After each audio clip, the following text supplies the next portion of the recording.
तो यहाँ पर देखते हैं 10 इम्पोर्टेंट राइट्स पढ़ने वाले। एक्चुअली हम ड्यूटीज नहीं पढ़ने वाले, ड्यूटीज हम अगले टॉपिक में पढ़ेंगे, ठीक है। अभी हम पढ़ेंगे rights. 10 important rights and the duties of the auditor of a company in India. मतलब जो भी ऑडिटर है इंडिया में, उनके क्या राइट्स रहते हैं, क्या ड्यूटीज रहते हैं। राइट मतलब हक, अधिकार। हाँ, तो क्या क्या राइट्स है तो वो हम देखेंगे यहाँ पर ऑडिटर्स के, ठीक है। इंडिया में क्या क्या राइट्स है वो देखते हैं। According to the section 227(1) of the companies act 1956, companies act जो 1956 है उसके सेक्शन 227 और सब सेक्शन 1 के accordingly a company auditor has the following right. एक कंपनी के ऑडिटर के नीचे दिए हुए राइट्स रहते हैं, ठीक है। सबसे पहला राइट क्या होता है, right of the access to the book of account. Auditor के पास इतना राइट है, वो किसी भी कंपनी के अकाउंट्स को जाके क्या कर सकता है, चेक कर सकता है ना। कंपनी के अकाउंट्स को वो चेक कर सकता है जाके, है ना। Every auditor of a company has a right of the access at all the time to the book of account. Auditor के पास ये राइट है कि वो कभी भी किसी भी टाइम पे जाके किसी भी कंपनी के अकाउंट को चेक कर सकता है, इंस्पेक्शन कर सकता है। And vouchers of the company की वाउचर्स का वो ऑडिटिंग जरूर करेगा। वाउचर्स मीन्स क्या, सपोर्टेड डॉक्यूमेंट्स का। कोई भी ट्रांजेक्शन की जाती है तो उसके पीछे कोई ना कोई बिल, कोई ना कोई वाउचर, है ना, रहता है। तो वो उनका भी साथ में उनका भी वेरिफिकेशन करेगा। Whether kept at the head office of the company और एल्सवेयर, भले ही वो वाउचर किधर हेड ऑफिस में रखे हो या किसी और जगह पे रखे हो, उसके पास पूरा इतना राइट है कि वो सारे अकाउंट्स को चेकअप कर सकता है और कोई इसमें ना नुकर नहीं कर सकता, है ना। दस द ऑडिटर द ऑडिटर में consult all the books. Auditor कोई भी बुक मांग सकता है, बुक ऑफ अकाउंट कोई भी बुक मांग सकता है, किसी भी साल की मांग सकता है ना। अकाउंटेंट से किसी भी कंपनी के वाउचर्स मांग सकता है and the documents when ever he so likes, जब भी उसे लगेगा तो वो जाके मांग सकता है। क्योंकि ऑडिटर जो है सीए होता है और सीए सर्टिफाइड अकाउंटेंट होता है। कहाँ से, आईसीएआई से। इंडिया का जो भी अकाउंटिंग सिस्टम है वो कौन संभालता है, आईसीएआई। तो वो सर्टिफाइड है, मतलब एक वेल प्रूव्ड अथॉरिटी है उसके पास इतना राइट है कि वो किसी भी कंपनी के जाके अकाउंट्स को क्या कर सकता है, चेक कर सकता है ना। This is his statutory right, ये उसका लीगल राइट है। कोई उसमें रुकावट बन ही नहीं सकता, कोई भी कंपनी बोल ही नहीं सकती कि भाई मैं आपसे अकाउंट चेक नहीं करवाऊंगा, है ना। ही में पे a surprise gift without informing the directors in advance. हो सकता है वो किसी कंपनी में सरप्राइज के जैसे चला जाए, है ना, शॉक के जैसे चला जाए किसी किसी कंपनी में, और डायरेक्टर्स को एडवांस में और उन्हें इंस्पेक्शन करने के लिए बोल दे कि भाई मुझे आपके अकाउंट्स चेक करने हैं। बट इन प्रैक्टिस, लेकिन एक्चुअल प्रैक्टिस में the auditor informs the directors before they pay their visit. But in practice the auditors inform the directors, लेकिन प्रैक्टिस में ऑडिटर इन्फॉर्म करता है डायरेक्टर्स को before they pay their visit, है ना। Auditor क्या करता है प्रैक्टिस में, एक्चुअली वो बता सकता है सरप्राइज के जैसे भी जा सकता है, लेकिन वो पहले बता देता है डायरेक्टर्स को, वहां पर विजिट करने के पहले वो थोड़ा सा बता देता है ना। उसके बाद क्या है, सेकंड नंबर का क्या है राइट, ऑडिटर का राइट क्या है, right to obtain the information and the explanation. Auditor के पास राइट है कि वो सारी चीजें इन्फॉर्म करे, टू ऑब्टेन द इंफॉर्मेशन, सारी इंफॉर्मेशन उसे वो मिले जो भी वो कंपनी से लेना चाहता है। हाँ, वो सारी इंफॉर्मेशन लेने का राइट रखता है और सारी एक्सप्लेनेशन लेने का भी राइट रखता है auditor. he has a right to obtain from the directors and the officers of the company। ये किसी भी डायरेक्टर के मतलब ऑडिटर के पास राइट है कि वो किसी भी डायरेक्टर से, किसी भी ऑफिसर से किसी भी तरह का एक्सप्लेनेशन मांग सकता है। अगर उसे अकाउंट्स में कुछ ना कुछ गड़बड़ दिख रहा है तो वो किसी भी तरह का इंफॉर्मेशन एक्सप्लेनेशन मांग सकता है उनसे। Any information and explanation as he likes necessary for the performance of his duties as an auditor। अगर उसे किसी भी अकाउंट्स में कोई भी गलती लगती है किधर भी जगह पर, तो वो एक्सप्लेनेशन मांग सकता है डायरेक्टर से, ऑफिसर से, है ना, जब भी उसे ठीक लगेगा, नेसेसरी लगेगा तब, ठीक है। This is another important power in the hand of the auditor. ये ऑडिटर के हाथ में बहुत बड़ी पावर है ना। He will however decide as to which information और explanation he thinks necessary to obtain. अब ये बात भी वो डिसाइड करेगा, ऑडिटर डिसाइड करेगा कि उसे किस तरीके की एक्सप्लेनेशन चाहिए, किस तरीके की जानकारी डायरेक्टर से चाहिए, ऑफिसर से चाहिए या फिर कंपनी के अकाउंटेंट से चाहिए, है ना। It if the directors or the officers of the company refuse to supply some information, यहाँ पर it नहीं है, यहाँ पर if है, okay। तो if the directors or the officers of the company refuse to supply some information on the ground that In their opinion, it is not necessary to furnish it. It has the right to mention the fact in the report. अगर अगर कोई director या officer मना कर देता है, refuse कर देता है कि कोई भी जानकारी मैं एक्सप्लेनेशन नहीं दूंगा, मैं क्यों दूं, ऐसा अगर बिहेव करता है, ऐसा एटीट्यूड अगर वो दिखाता है, और इस बात पे दिखाता है ऑन द ग्राउंड दैट किस बेसिस पे वो ऐसा एटीट्यूड दिखा रहा है, वो ऐसा बोल रहा है that in their opinion it is not necessary to furnish, उनको लगता है कि भाई ये बातें जरूरी नहीं है बताना, उसे ऐसा लगता है, अगर फर्म के ऑफिसर्स और अकाउंट डायरेक्टर्स को ऐसा लगता है कि भाई हमें एक्सप्लेनेशन क्यों दे, तो he has a right to mention the fact in his report, तो फिर वो ये सारी बातें भी रिपोर्ट में बता सकता है कि भाई कंपनी के डायरेक्टर्स का और ऑफिसर्स का ऐसा बिहेव है। मतलब वो ऑब्वियसली कैसे रिपोर्ट देगा, क्लीन रिपोर्ट तो देगा नहीं, वो ऑडिटर कैसे रिपोर्ट देगा, क्वालिफाइड रिपोर्ट देगा, जिसमें वो क्या बताएगा, उनका बिहेवियर बता सकता है ना, कि फर्म का बिहेवियर कैसा है, फर्म के अकाउंट्स गलत है, रिजर्वेशन बता सकता है, फ्रॉड बता सकता है ना। आगे थर्ड पॉइंट क्या है हमारा, right to convey, right to correct any wrong statement, वो किसी भी रॉन्ग स्टेटमेंट को करेक्ट करने का भी राइट रखता है, अगर उसे अकाउंट में थोड़ी बहुत मिस्टेक दिखती है तो वो उसे करेक्ट भी कर सकता है ना। The auditor is required to make a report to the members of the company, auditor के पास auditor is required to make a report to the members of the company, auditor के पास राइट है, ऑडिटर के पास right है कि भाई सारे कंपनी के जो मेंबर्स है वो उसके पास जाके रिपोर्ट करें, है ना, ऑडिटर के पास इतनी अथॉरिटी है कि सारे के सारे मेंबर्स उसके पास आके क्या करें, रिपोर्ट करें, है ना, जानकारी दे ऑन द अकाउंट्स, अकाउंट्स के बारे में जानकारी दे, examined by him and on every balance sheet and the profit and loss account and on any other document declared by this act to be the part और annexed to the balance sheet or profit and loss account which are laid down, which are laid before the company in the general meeting during his tenure of the office। क्या है यहाँ पर, हम दोबारा पढ़ते थोड़ा थोड़ा। The auditor is required to make a report to the members of the company, auditor के पास इतना राइट है कि वो सारे मेंबर से क्या ले, रिपोर्ट ले, है ना, ऑन दी अकाउंट्स, अकाउंट्स के बारे में रिपोर्ट लेगा, एग्जामिन्ड बाय हिम, जितने भी उसने अकाउंट्स चेक किए उन अकाउंट के बारे में अगर उसे कुछ गड़बड़ दिखता है तो वो सारे मेंबर से क्या मांग सकता है, एक्सप्लेनेशन, रिपोर्ट मांग सकता है and on every balance sheet, हर एक बैलेंस शीट पर, हर एक प्रॉफिट एंड लॉस अकाउंट पर, और भी कोई भी डॉक्यूमेंट है और any other document declared by this act, मतलब कंपनीज एक्ट 1956 के अकॉर्डिंगली जो भी अकाउंट्स ऑडिटर चेक करता है तो वो किसी की भी अकाउंट के बारे में जानकारी मांग सकता है, एक्सप्लेनेशन मांग सकता है, टू बी अ पार्ट और annexed to the balance sheet, balance sheet का कोई भी छोटा पार्ट रहेगा तो उसके बारे में भी वो जानकारी मांग सकता है, प्रॉफिट एंड लॉस अकाउंट का कोई छोटा सा पार्ट रहेगा उसके बारे में भी जानकारी मांग सकता है कि भाई ये ऐसा क्यों है, which are laid before the company in the general meeting during his tenure of the office. मतलब कंपनी में कोई भी मीटिंग में ये सारी चीजें जब रखने के पहले ऑडिटर उनसे क्या मांगेगा, रिपोर्ट मांगेगा, है ना।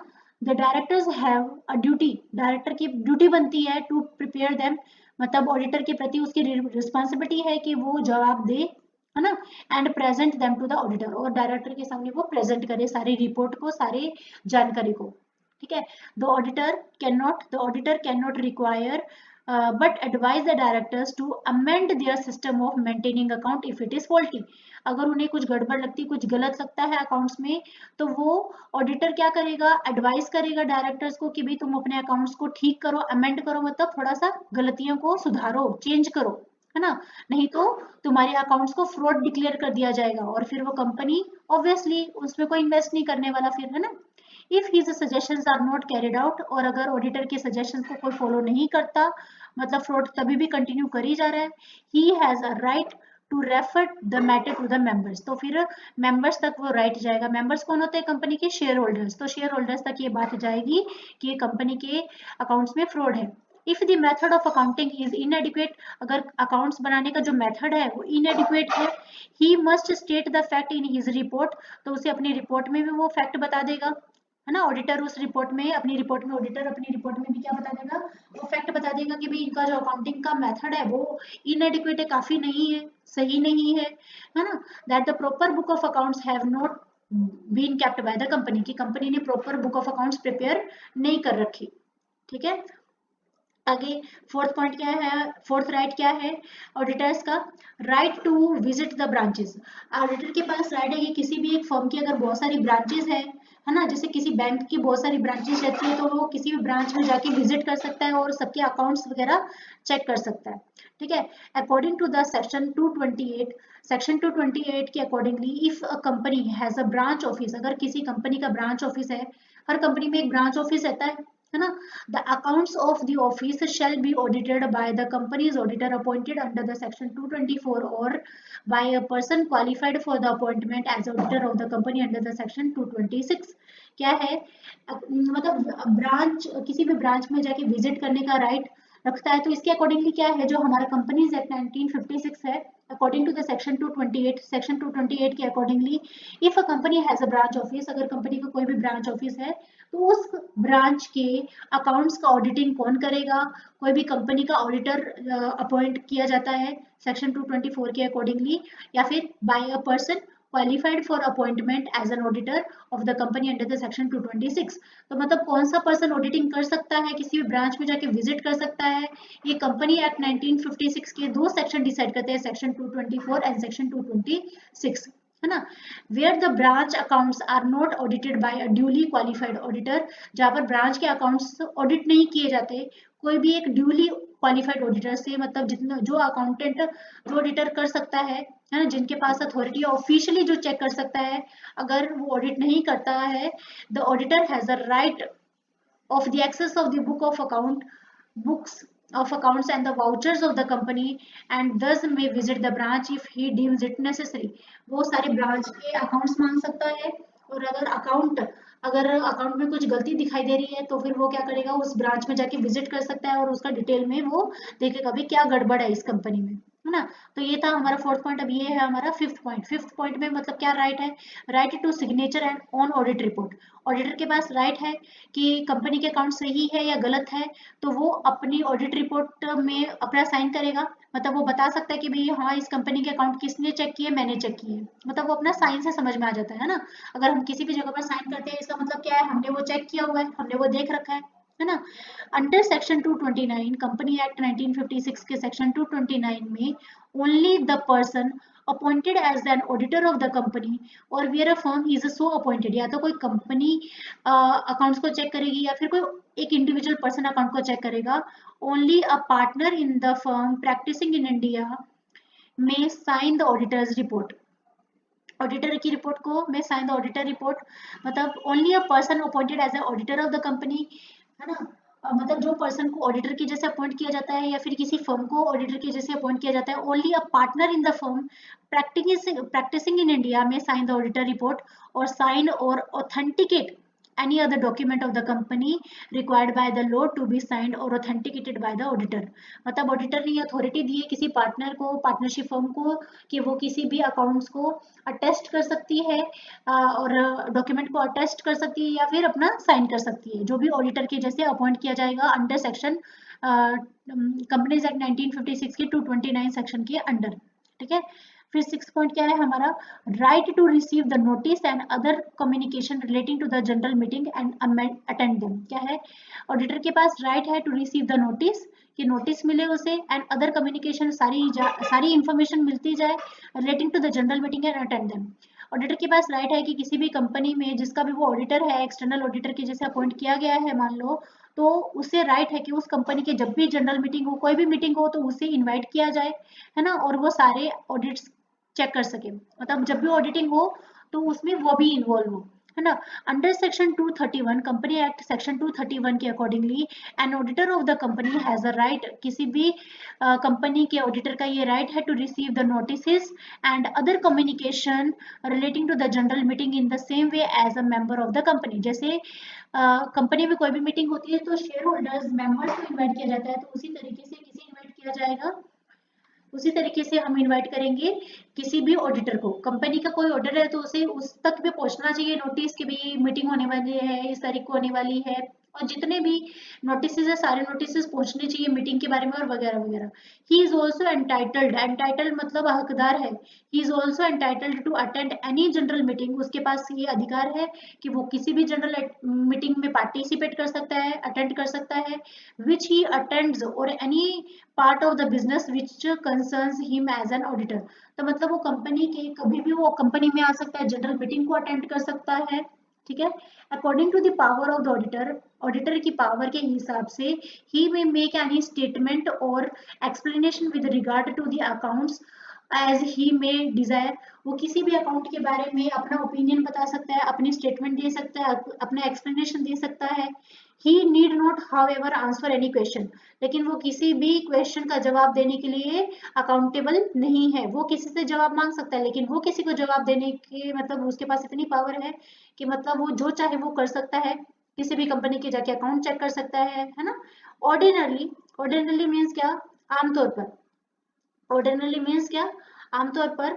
It is not necessary for the auditor to attend any general meeting, आमतौर पर कोई भी ऑडिटर को ये जरूरत नहीं पड़ती कि वो जनरल मीटिंग जाके अटेंड करे, but it will be good for him to attend the meeting in the following circumstances.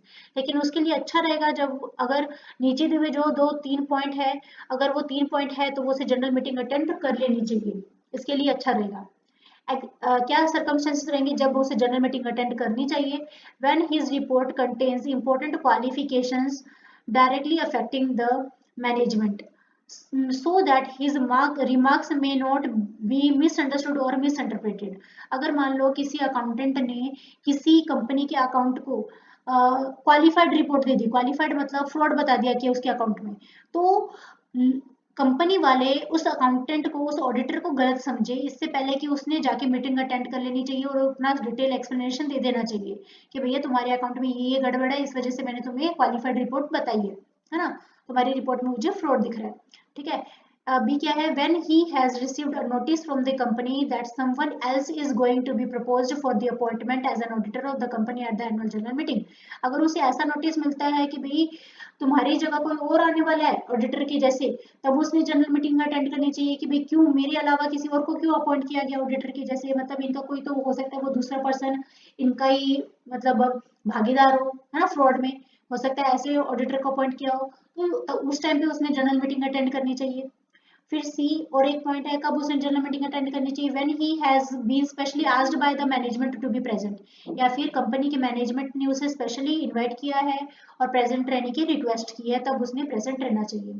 फिर सेवन पॉइंट है हमारा राइट ऑफ बीइंग इंडेमनीफाइड, मतलब इंडेमनीफाइड रहने का राइट है। इंडेमनीफाइड मीन्स किसे बोला जाता है, मतलब कंपेंसेट हो जाएगा वो, भुगतान हो जाएगा उसे, ठीक है ना, कुछ भी होगा तो वो किसी भी चीज के लिए रिस्पॉन्सिबल नहीं है, उसे कंपनी भुगतान करके देगी अगर उसका कोई लॉस हो जाए तो, हाँ उसके पास इतना राइट है। अंडर सेक्शन 633, कौन सा सेक्शन, कौन सी एक्ट का सेक्शन है, कंपनीज एक्ट 1956 का सेक्शन 633 के हिसाब से an auditor being an officer of a company, वो कंपनी का ऑफिसर है, जो ऑडिटर है वो कंपनी का ही एम्प्लॉय है, कंपनी का ही ऑफिसर है, has a right to be indemnified out of the asset of the company against any liability incurred by against any has a right to be indemnified, मतलब भुगतान मिले उसे out of the asset of the company, भले company की property में से भुगतान मिले, against any liability incurred by him defending himself against any civil or the criminal proceedings by the company if it is proved that the auditor has acted honestly or the judgment delivered is in his favor। मतलब क्या है, कब भुगतान मिलेगा, कब indemnify होगा, अगर कोई कंपनी मान लो कोई ऑडिटर है, उसने किसी कंपनी के अकाउंट्स को क्या बोल दिया, क्वालिफाइड रिपोर्ट दे दी, मतलब फ्रॉड वाला बता दिया, और कंपनी वालों ने क्या किया, उस ऑडिटर के ऊपर केस कर दिया।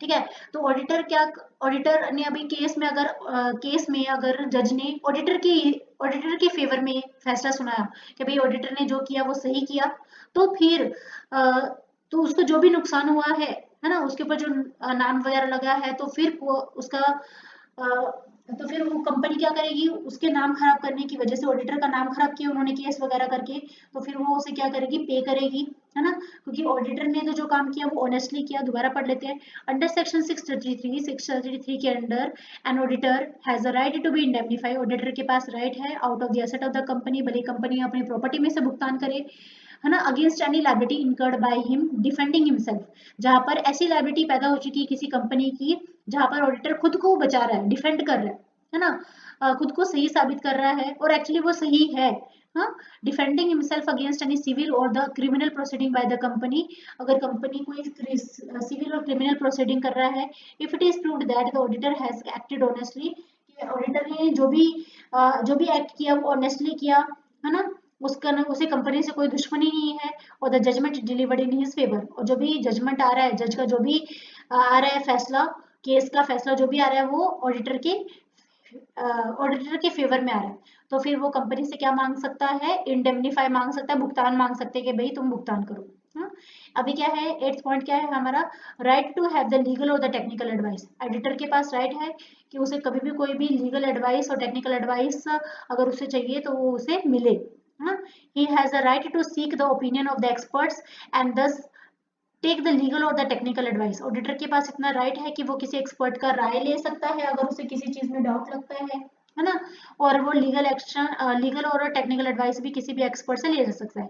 This is necessary to give his opinion in his report, और वो अपना ओपिनियन बताएगा अपनी रिपोर्ट में, है ना। ये जो है री London and the general bank case, एक 1895, ये केस स्टडी है जहां पर ये बताया गया है कि भाई कोई ऑडिटर है वो एडवाइस ले सकता है, लीगल एडवाइस वगैरह ले सकता है। ये एक्चुअली में हुआ है, इसके लिए इसे केस स्टडी बोलते हैं। मतलब एक्चुअली ऐसा ऐसा हुआ था जहां पर ऑडिटर को लीगल और टेक्निकल एडवाइस लेनी पड़ी थी। ठीक है। He has a right to receive his remuneration. Auditor के पास राइट है कि उसे ऑडिटर फीस मिले, उसे अपना रेम्यूनरेशन मिले, उसे अपनी सैलरी मिले, प्रोवाइडेड, है ना, जितनी भी उसकी है उतनी उसे मिले। He has to complete the work which he undertook to do. उसे अपना काम कंप्लीट करना पड़ेगा जो भी उसने मतलब अपने हाथ में लिया है। अगर किसी कंपनी का अकाउंट को चेक करने का राइट उसने उसके पास है तो वो अपना काम करेगा और बदले में क्या लेगा, सैलरी लेगा, है ना। तो ये सारे उसके क्या है, ऑडिटर के क्या है, सारे राइट्स है। ठीक है।